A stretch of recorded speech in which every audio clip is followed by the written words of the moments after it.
nomor absen 9. Saya Inaya, nomor absen 11.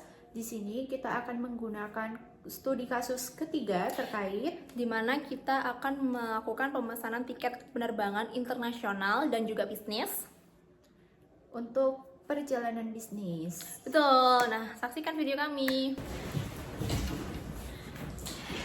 Baik, selamat pagi. Perkenalkan saya Gusila. Saya layanan dari reservasi tiket. Apakah ada yang bisa saya bantu terkait perjalanan Anda? Baik Bu, sebelumnya perkenalkan saya Inaya. Saya ingin melakukan perjalanan bisnis rutenya Jakarta-Singapura di tanggal 5 bulan depan. Tanggal 5. Dan dilanjut dari Singapura, Kuala Lumpur di tanggal 8. Tanggal 8. Dan kembali ke Jakarta di tanggal 11. Oke, Nah, tanggal karena 11. ini perjalanan bisnis, saya ingin mempertimbangkan kelas bisnis juga. Oke, baik. Mbak Naya, untuk rute tersebut, beberapa maskapai yang sering direkomendasikan adalah Singapore Airlines, Garuda Indonesia, dan Malaysia Airlines. Singapore Airlines itu unggul dari sisi kenyamanan kelas bisnisnya, layanan premium, serta akses lounge-nya. Nah, Garuda Indonesia juga memiliki pelayanan yang baik. Sedangkan Malaysia Airlines biasanya menawarkan harga yang lebih kompetitif. Baik Bu, saya ingin memilih Singapore Airlines aja. Oke, boleh. Jadi dokumen apa aja yang harus saya persiapkan? Nah, baik.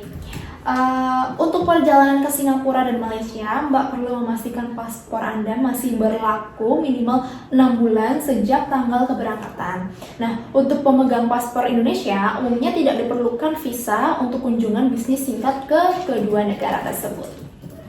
Mohon maaf Bu, saya mau tanya, kalau misalkan tiba-tiba jadwal rapat saya berubah, apakah bisa tiket tersebut di-refund? Tentu saja bisa Mbak. Pada kelas bisnis biasanya tersedia opsi perubahan jadwal yang lebih fleksibel dibanding kelas ekonomi. Nah, ketentuan refundnya dan biaya perubahan akan menyesuaikan jenis tarif yang dipilih. Kami juga dapat menambahkan asuransi perjalanan untuk memberikan perlindungan jika terjadi pembatalan atau perubahan perjalanan kakaknya. Baik Bu, sepertinya saya juga ingin menambahkan asuransi bisnis ini ke dalam perjalanan. Boleh, tentu.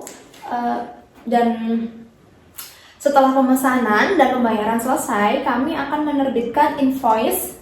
Kakak akan mendapatkan invoice resmi atas nama perusahaan yang dapat digunakan untuk keperluan reimburse. Baik Bu, nanti saya minta tolong ya dibuatkan invoice resminya tadi agar saya bisa melakukan reimburse kepada perusahaan. Boleh. Dan saya akan menyiapkan beberapa penerbangan beserta perbandingan harga, jadwal, fasilitas agar Mbak juga bisa memilih opsi yang paling sesuai dengan kebutuhan perjalanan bisnis. Baik Bu, terima kasih. Terima kasih. Nanti kalau misalkan saya sudah dapat jadwal pastinya saya informasikan. Baik, terima kasih. Nanti kita juga akan menginfokan lagi kembali. Terima kasih. Terima kasih sudah menonton video kami.